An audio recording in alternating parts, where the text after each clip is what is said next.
সুপ্রভাত বন্ধুরা, দেখো আমার এলাচ গাছের ফুল এসে গেছে। এটা কিন্তু বড় এলাচ।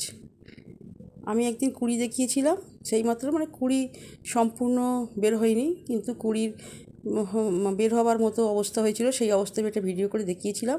দেখো সেই কুঁড়ি থেকে ফুল হয়ে গেছে, খুব সুন্দর লাগছে, দারুণ দেখতে লাগছে আমার এই এলাচ গাছ। এলাচ গাছটা তোমাদেরকে আমি দেখি। দেখো এলাচ ফুলগুলো কী সুন্দর হয়েছে। প্রতি বছরই হয়, ঠিক এরকম সময়ই হয়, ফেব্রুয়ারি থেকে মার্চ মাস। এই মাসে, এই দুটো মাসের মধ্যেই ফুল হয়। ফুল থেকে এবার এলাচ বেরোবে, বড় এলাচ। আমার এখনও পুরনো এলাচ আছে, এখনও কুঁড়ি বের হতেও দেরি আছে। দেখো অনেকগুলো কুঁড়ি এখনও বের হবে। আর এই ফুলগুলো হয়ে গেছে কুঁড়ি থেকে। বৃষ্টি হয়নি তো, আর ওপরে গাছের আওতা আছে, সেজন্য ফুলগুলো ঝরে যাচ্ছে। দ্বিতীয় বছর আমার ভীষণ ভালো এলাচ হয়েছিল। দেখো এটা নতুন বেরোচ্ছে, কি সুন্দর লাগছে, ঠিক জবের শীষের মতো লাগছে। ধান জব এরকমই বের হয়ে, আমার তো ভীষণ ভালো লাগছে। আমার অনেক শখের গাছ এটা। দেখো দেখো বেশ কদিন ছিলাম না তো, গাছগুলো খুব জলের জন্য খুব কষ্ট পাচ্ছিল। আমি এবার জল টল দিয়ে এবার ঠিক করে ফেলেছি। এই দেখো গাছটা কেটে দিয়েছিলাম, পাতাগুলো সব শুকিয়ে গিয়েছিল, এসে দেখলাম, সঙ্গে সঙ্গে এসে জল দিলাম।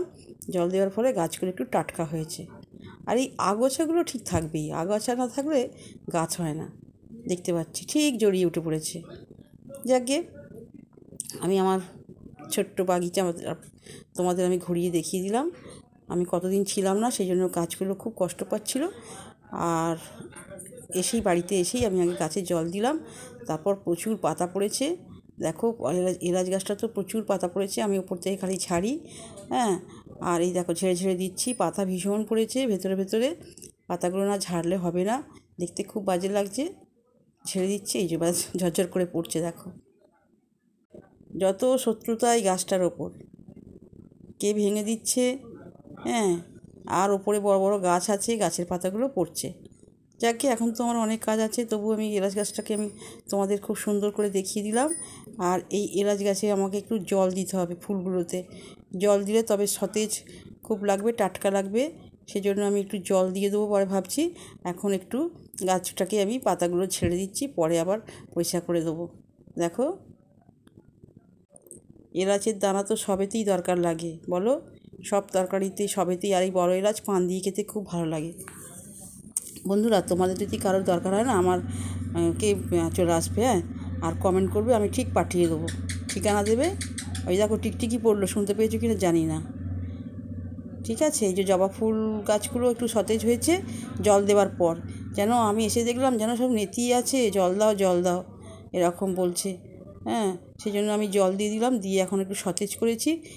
আকাশের বৃষ্টি কবে হবে জানি না, এদিকে বৃষ্টি হয়নি, শুধু হাওয়া ঝড় দিয়েছে, দিয়ে আর পাতাগুলো পড়ে একদম ভর্তি করে দিয়েছে। দেখো লঙ্কা গাছগুলো কী সুন্দর সতেজ হয়েছে। আর এই যে কেটে দিয়েছিলাম, ডগ ছেড়ে দিয়েছিলাম, অনেক ডগ বেরিয়েছে।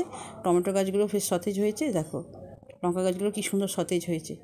আর এই কুঁড়িটা কালকে ফুটবে, অনেক দিন 1 বছর পরে এই গাছে ফুল ফুটছে, পঞ্চমুখী জবা, খুব সুন্দর কালার। এই একটা গাছ আমাদের ছিল পুরনো, কিন্তু সেই গাছটা শুকনো হয়ে মারা গেছে। এখন এই নতুন এই গাছটা বসিয়েছি আমি টবে। এই গাছটা করে যত্ন হয়নি। যাই হোক, কালকে মনে হচ্ছে ফুটবে। এরপর আমি রান্নাঘরে যাব। চলো বন্ধুরা, আমার রান্নাঘরে আমি রান্না করব, একটু দেখো।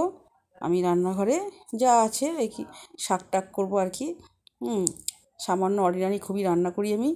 আমি অত বেশি ভালো রান্না করি না, কারণ যেটা স্বাস্থ্যকর পুষ্টিকর সেটাই আমি করি। বেশি আমি ঝাল মশলা পেঁয়াজ রসুন এসব বেশি দিই না, যাতে একটু না দিলে নয়, তাতেই দিই। সব জিনিসে আমি পেঁয়াজ রসুন এসব ব্যবহার করি না, কিন্তু আমার খেতে খুব ভালো লাগে। হালকা রান্না করি, যাতে সহজে হজম হয়, সেটাই আমাদের প্রত্যেকেরই সেদিকেই লক্ষ্য রাখা উচিত। বেশি ঝাল বেশি মশলা খাওয়া ঠিক নয়। দেখো ডাঁটা আলু পোস্ত করেছি। এবার এই গাছটাতে একটু জল দিয়ে দেবো, এতেই আমার মন পড়ে আছে। ফুলগুলো কেমন শুকিয়ে যাচ্ছে, দেখো আমি জল দিয়েছি, পাতাতে ধুয়ে দিচ্ছি, আর ফুলগুলোতে আমি একটু জল দিয়ে দিচ্ছি, বেশ সতেজ লাগছে। জল দেওয়ার পরে না গাছটা একটু সতেজ লাগছে। কবে বৃষ্টি হবে জানি না, কিন্তু মেঘ করছে, আমাদের এদিকে বৃষ্টি নেই। আর এই ফুলগুলোতে জল দিয়ে না খুব ভালো লাগবে, খুব সতেজ লাগবে। আমার পাশে থেকো বন্ধুরা, আমার ভিডিওটা প্রথম থেকে শেষ পর্যন্ত দেখো। আর এই এলাচ গাছকে ভালোবেসে একটু কমেন্ট করো প্লিজ, আমার পাশে থেকো।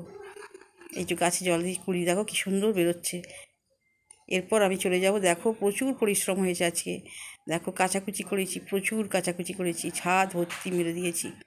এইগুলো সব আমাকে তুলতে হবে, তারপর গুছাতে হবে, কারণ আমার ছেলে তো কর্মস্থলে চলে যাবে। কদিন আমার কাছে ছিল, আমরা বেড়াতে গেছিলাম বৃন্দাবনে, আর এসেছি দেখো এত জামা কাপড় আমি এখন মেঝেতে ফেলে রেখেছি।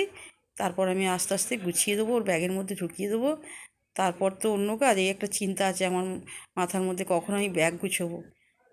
যে কাজই করি না আমার মাথায় আছে আমার ছেলের ব্যাগ কখন গোছাবো, ব্যাগ গুছিয়ে দিতে হবে। এই যে সমস্ত কেচে ফেলেছি, ও যত এনেছিল জামা প্যান্ট সব কিছু ওর সব কাচা হয়ে গেছে। এবার আমি পাট করে সমান সমান করে পাট করব।